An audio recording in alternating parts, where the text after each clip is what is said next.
کوئی بھی اتنی جلد معاف نہیں کرتا، ماں بھی اتنی جلد اپنی اولاد کو معاف نہیں کرتی جتنی جلد بندوں کو اللہ معاف فرماتا ہے۔ بلکہ جو صغائر ہیں وہ تو بغیر توبہ کے ہی معاف ہوتے رہتے ہیں۔ فرمایا کہ جب تم وضو کرتے ہو تو اعضائے وضو کے گناہ جھڑ جاتے ہیں وضو سے، اور ہمیں پتہ بھی نہیں ہوتا۔ بہت سارے صغیرہ گناہ ایسے بھی ہیں کہ ہم ان صغائر کا ادراک بھی نہیں کر پاتے، لیکن وہ ہمارے سے جڑے ہوئے ہوتے ہیں، اور اسی طرح جب وہ ہمارے سے جھڑتے ہیں تو ہمیں ادراک بھی نہیں ہوتا کہ وہ ہمارے ساتھ جڑے تھے اور ہمارے سے دور بھی ہو گئے اور ہمیں پاک صاف کر دیا گیا۔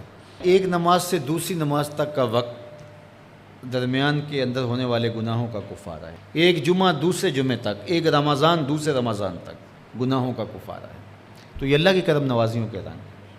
بلکہ فرمایا ہم نے تم کو جو بڑے گناہوں سے منع کر رکھا ہے، اگر تم ان گناہوں سے اپنے آپ کو بچا لو تو ہم اس کے صلے کے اندر تمہارے چھوٹے گناہ ویسے ہی معاف کر دیں۔ ایک تو ہے کہ تم وضو کرو گے تو جھڑیں گے، ایک تو یہ ہے کہ تم کچھ اعمال کرو گے تو اس کی برکت سے یہ گناہ ساتھ جھڑ جائیں گے، لیکن اگر تم بڑے گناہوں سے بچتے رہو گے تو ہم تمہاری اس بات کا اعزاز تمہیں دیتے ہوئے کہ تمہیں اللہ کے حکم کا پاس ہے اور تم بڑے گناہوں سے بچ رہے ہو، اور جو چھوٹے گناہ تم سے سرزد ہو گئے ہم اس بڑے گناہ سے بچنے کی وجہ سے وہ ویسے ہی تمہارے سے ہٹا دیں گے، تمہیں صاف کر دیں گے اس طرح۔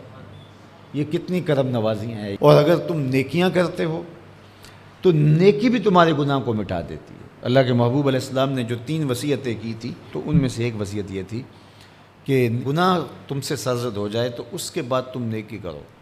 کیوں؟ تم ہوہا، جو نیکی ہے وہ گناہ کو مٹا ڈالے گی۔ یہ کیسا اس کا الوہی انتظام ہے کہ ہمارے گناہوں کو مٹانے کے لیے کتنے سامان رکھیں۔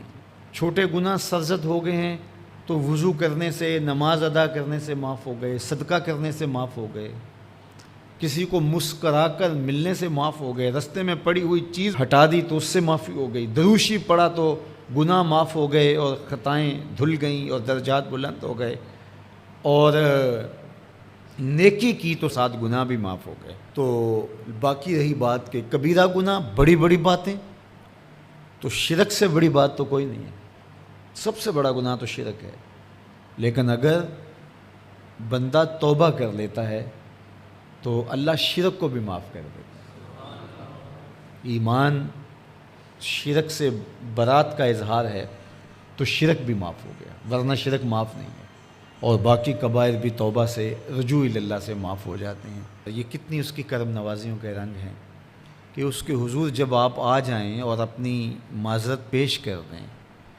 تو وہ بندے کو شرمندہ نہیں کرتا کہ تم نے یہ کیا۔ جب بندہ کوئی جرم کر بیٹھتا ہے، کسی سے زیادتی کر بیٹھتا ہے اور حقیقی زیادتی ہوتی ہے، تو پھر اس کے پاس جاتے ہوئے ڈرتا ہے کہ اس کا رد عمل کیا ہوگا، میں نے یہ زیادتی کی، واقعتاً زیادتی کی۔ اب اس کا سامنا کرتے ہوئے ڈرتا ہے کہ جب میں جاؤں گا، معاف کرے گا نہیں کرے گا، دونوں امکان ہوتے ہیں۔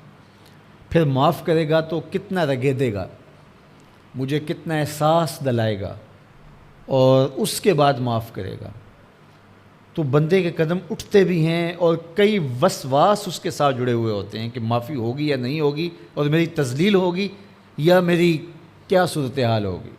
کسی سے بھی معافی مانگتے ہوئے اسی لیے لوگ اڑ جاتے ہیں۔ بعض اوقات وہ جانتے بوجھتے ہوتے ہیں کہ ہم نے یہ زیادتی کی ہے، اپنے بھائی کا دل دکھایا ہے، حق مارا ہے، زیادتی کی ہے، لیکن وہ اس احساس سے بچنے کے لیے تو پھر آہستہ آہستہ آہستہ آہستہ وہ اس کے عادی ہو جاتے ہیں۔ لیکن آپ اور میں گناہ کرتے ہیں تو گناہ کرنے کے بعد جب خیال پیدا ہوا کہ معافی مانگنی چاہیے، تو جب ہم وضو کر کے قدم اٹھاتے ہیں توبہ کے لیے تو ہمیں کوئی ایسا وسوسہ نہیں ہوتا کہ وہ معاف نہیں کرے گا۔ بلکہ حضرت داتا گنج بخش علی حجویری علیہ رحمہ کشف المعجوب میں ایک بزرگ کا قول نقل کیا کہ جس نے توبہ کی اللہ نے اسے معاف کر دیا۔ تو پھر ایک دوسرے بزرگ کا قول پیش کیا، کہا نہیں ایسا نہیں ہے کہ جس نے توبہ کی اللہ نے اسے معاف کر دیا، بلکہ یہ ہے کہ جس کو اللہ نے معاف کرنا تھا اس کو توبہ کی توفیق دے دی۔ وہ خود کہتا ہے نا کہ توبوا الی اللہ، میری طرف آؤ، رجوع کرو اور میری طرف آ کے اپنے گناہوں کی معافی مانگو، تو اللہ توبہ کے لیے بلا رہا ہے۔ تو جب بلا رہا ہے تو اس کا مطلب ہے معاف کر دیا تو بلا رہا ہے نا۔ اب اگر اس کے باوجود بھی کوئی نہیں آتا تو پھر اس کی حماقت اور اس کی بے وقوفی ہے۔